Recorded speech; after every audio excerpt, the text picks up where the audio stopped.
When Hakeem Olajuwon entered the NBA, he brought something completely new, a dazzling arsenal of post moves that left defenders and even referees confused.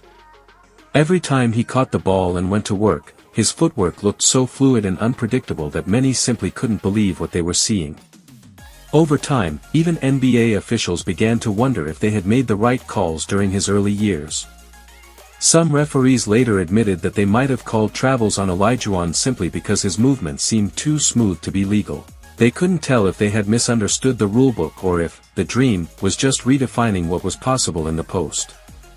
One of those referees, longtime NBA official Ed T. Rush, shared with the Ringer that Olajuwon's moves were unlike anything they'd witnessed before. "We had not seen a big man move like that," Rush recalled. "At first, I think we got some of those plays wrong, because we looked at them and thought, wait a minute, that can't possibly be legal." Another veteran ref, Don Vaden, echoed the same sentiment. "When a player does something nobody else can guard, you start thinking, he's got to be doing something illegal," Vaden said. But Hakeem was just a magician with the ball. Studying the dream. Olajuwon's incredible moves even forced referees to spend extra time in the film room. They had to analyze his every pivot, spin, and step to make sure they truly understood what he was doing. "We would watch just to make sure," Rush explained. "It was pretty amazing."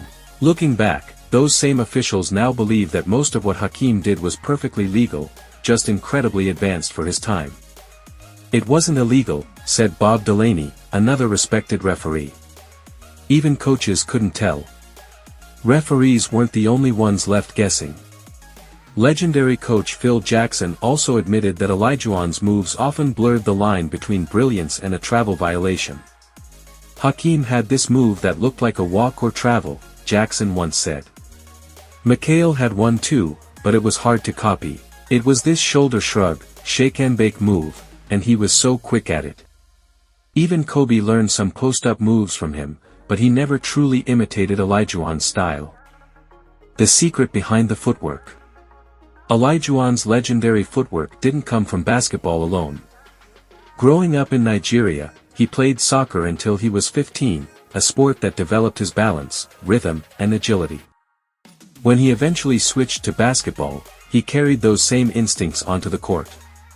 Even though his height made him an ideal center, Hakeem initially resisted playing that position.